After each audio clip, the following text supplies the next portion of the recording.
Comparison is the thief of joy. This is one of my favourite sayings because I think it applies to so many aspects of life, but it definitely applies to creative endeavours. You see, I hate everything that I create. You know, as soon as someone says that they've seen something I've made, especially if they're being complimentary, I shrivel up inside.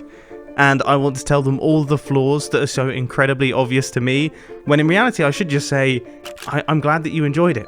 You know, my issue is that I immerse myself in the best content I possibly can. I spend a lot of my time watching films, commercials, music videos by the highest level cinematographers to just work out what they're doing to make their stuff look so good. And at the highest level, it's the tiny details that stack up.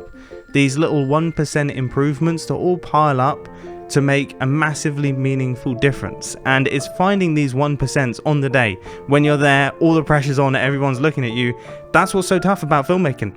You know, and that comes with experience and also having a really good team behind you. If there's one thing that Brazilian Jiu-Jitsu has taught me, other than getting armbarred is incredibly painful, is that there's levels to everything. And there's always someone that's better than you.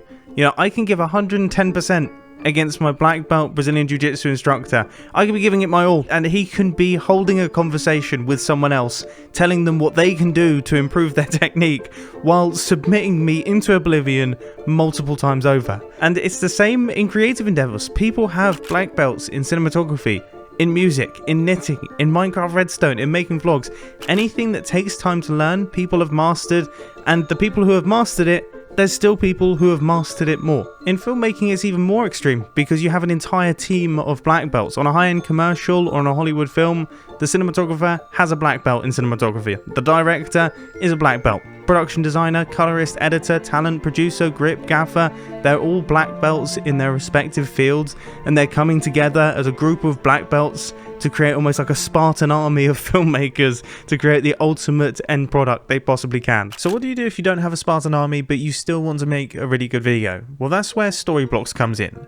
Storyblocks is the complete stock solution, providing an unlimited library of over 1 million royalty-free, high-quality video clips, audio clips, and images through cost-effective subscription plans. Storyblocks exists to help you bring all your stories to life without sacrificing your vision due to time, budget, or resources. Remember earlier on when I referenced knitting and I had a clip of some knitting? That was from Storyblocks. I didn't film that. I didn't have to go out, find someone who knows how to knit and film them. Storyblocks was there for me. And there's also unlimited downloads. So there happens to be loads of different clips of people knitting on Storyblocks.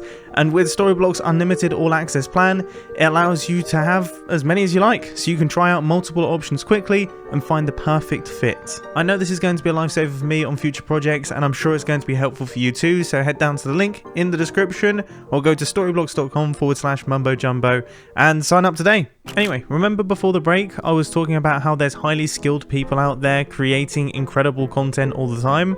Well, sometimes when you see this content, it's easy to forget the years of experience, the amount of resources, the time, the money that has gone into producing it. And you see it, and then you compare it directly to your own work, and it can be deflating. Now this all sounds like doom and gloom, but I promise you it's not. It's actually just a really important part of the learning process. The seemingly obvious answer to this problem is to get better and it will go away. Work hard, focus, do the things that are going to push you in the direction that you want to go in. You will improve, you will get better, and eventually you will stop hating your work. That is the goal, and you will get better, and you will produce amazing stuff. The issue is that you will still hate it. And that is made very clear by Ben Davis, who is one of the top cinematographers in the world, shot 3 Billboards, which is a stunning film, and he was talking about that specific film, saying he hated some of his creative decisions in it. I watched 3 Billboards yesterday, and all I could notice were the flaws. Oh, why is the camera moving there? Oh, I shouldn't have put a light there. And it made me realise that it never ends. You know, this constant striving for perfection. So, all you can really do is compare your current self to your past self. Look how far you've come. You know, I'm currently where I wanted to be when I started, and here I am moaning that my work isn't good enough. The goalposts will always move as you improve, but it's important to take a step back sometimes and really just acknowledge the progress that you've made. I released Rhythm the other day, and it is a project that I heavily enjoyed working on. And if I had made something like that 2 or 3 years ago, I literally would have lost my mind. You know, I couldn't fathom creating a project like that, but here I am. You know, I made it, I worked on it, and you know what? I'm actually pretty proud of myself.